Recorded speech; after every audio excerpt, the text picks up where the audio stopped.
Hi guys, welcome back to Farmer Brown's Paradise for some adventure.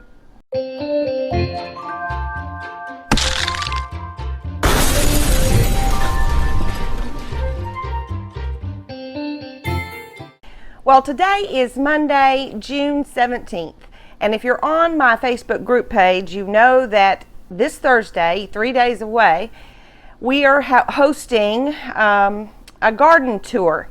A friend of mine and someone that's on my group page, he's a member, Glenn Hoovenan, is a master gardener, and he is bringing, he said 20 to 25 people to tour the vegetable gardens. But we are doing a lot of other work in our other landscape areas.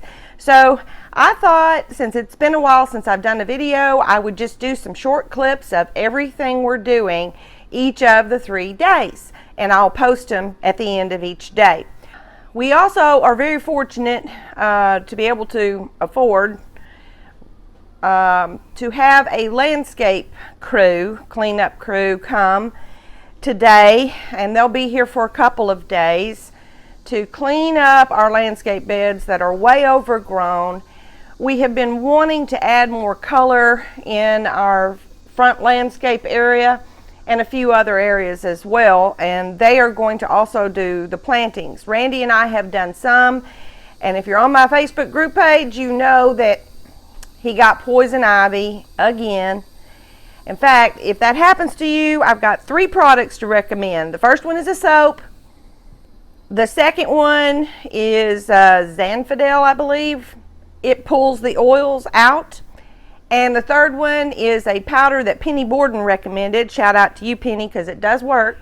That you can use and make a compress, and it also draws out those oils and kind of dries it up. If you are affected by poison ivy and poison oak like my husband is, I strongly recommend that you keep those products on hand. We have some stone edging around our landscape beds that we laid several years ago, and just behind that I started planting some bulbs, some daffodil bulbs, some, I think maybe some irises. Anyway, I bet we've planted 700 or 800 bulbs, and not even half of them are coming back. Now, we've done that over the last probably 3 or 4 years, but they just don't do well. And in fact, on my group page, a lot of people are thinking that it's moles or voles or something that are eating the bulbs, which is very possible, or chipmunks. So Randy and I decided, mostly me, that we needed to plant something along that entire perimeter along the stone edging to give it, help it show up and give it some color. What I have decided to use is variegated larope or larop, or however you say that. We have it in a few other areas, and I really like that. It has these real pretty purple blooms, that spiky blooms that come up in this early summer. Right now they're starting to bloom. And just in front of that, for now, I am planting annuals. I decided to go with some begonias. Now, I planted a good deal of both the larope and the begonias last week. In fact, I'll show you real quickly a picture of that.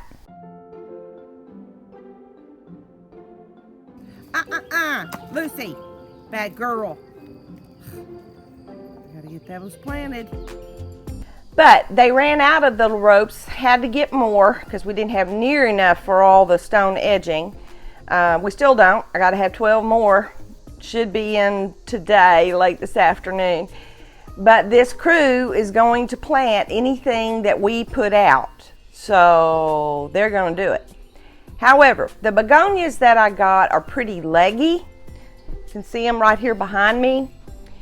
So what I need to do when you have leggy begonias, you want to pinch them down to the next bud or so, and that will help them to branch out and give you more blooms. And then you want to feed them with a fish emulsion. So let's do that now, because I want to get that done before they come to plant them, because I don't want them to break.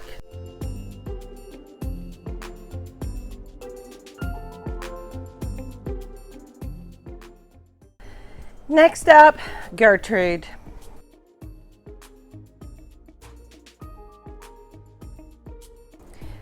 I've had Gertrude the duck for probably 6 years, and she has broken her neck so many times that now it doesn't even look like it goes together very well. And once she breaks her neck, her head falls off onto the ground, and then every dog we've owned just about in the last 5 years has chewed her beak. But I love Gertrude. So Randy glued it back together for me, but it looks kind of ugly. So I think we're going to give her a bow.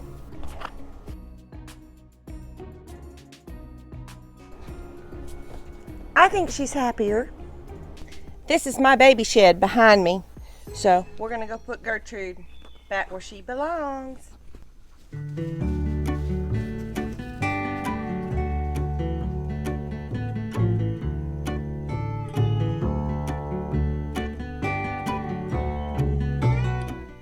Next up, 2 other little projects.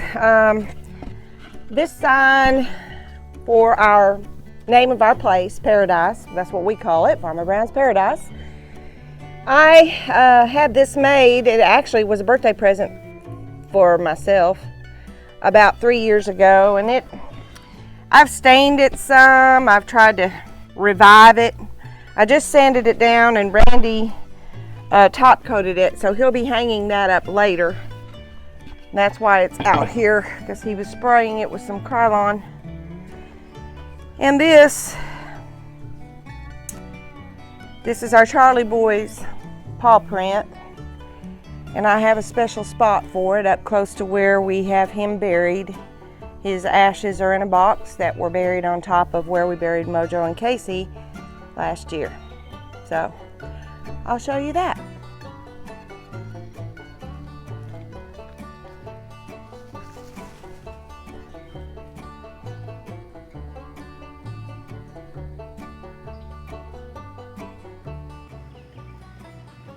Charlie always used to love to drink out of this little bird bath when we would be up here on the Mojo Trail working.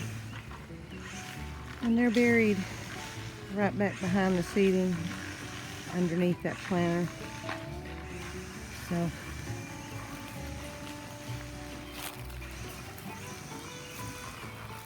thought it would be a good way to remember them.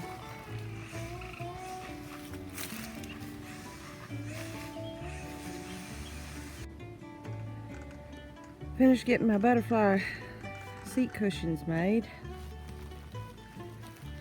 and strung some chain up. I used to have that middle butterfly hung by fishing line, but it never stayed, so I put some chain up.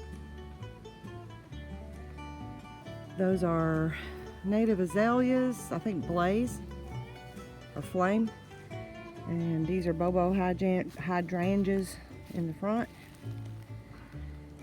And my butterfly chairs I've had a long time. I've probably recovered these cushions several times, because invariably I will forget to put them up in the box over there, and it will rain.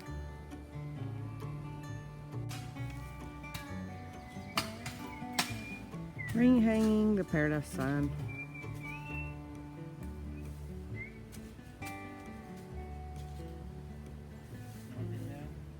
You're... I just got to get one side fastened and then level. Okay. That's right here. That's good. Yeah, that part's good. And that and a bolt through the chain works. That was my idea years ago. Only I hung it then. Good enough.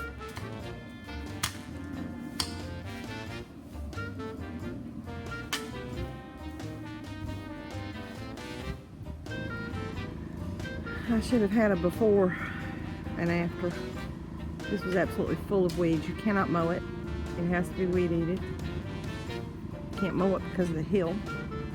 But now, the only thing on the fence is what we planted a couple years ago, which is a wisteria. It looks better. I guess I should have done it before. You absolutely can't plant anything out here because it's just solid rock.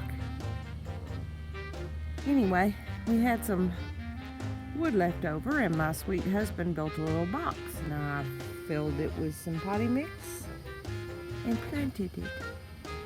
So now at least we have some color around the mailbox. And this is how the day ended. Copperhead. The copperhead, it could bite you. Which one's the copperhead? Brown one? Yeah, this one. The other's a rat snake? Yeah, the other one's just Yeah, because I didn't see any rattles on it. Uh-oh. And where was it? Chicken snake was right here. Where was the copperhead? In the plant right there, behind, well, straight I tell you, behind the little basket you have the flower, Yeah? white, and behind the plant right in the middle. Oh, right where I've been walking. Wonderful. Another reason to trim. Now you got load. Yeah. No kidding. He's being careful. That's good.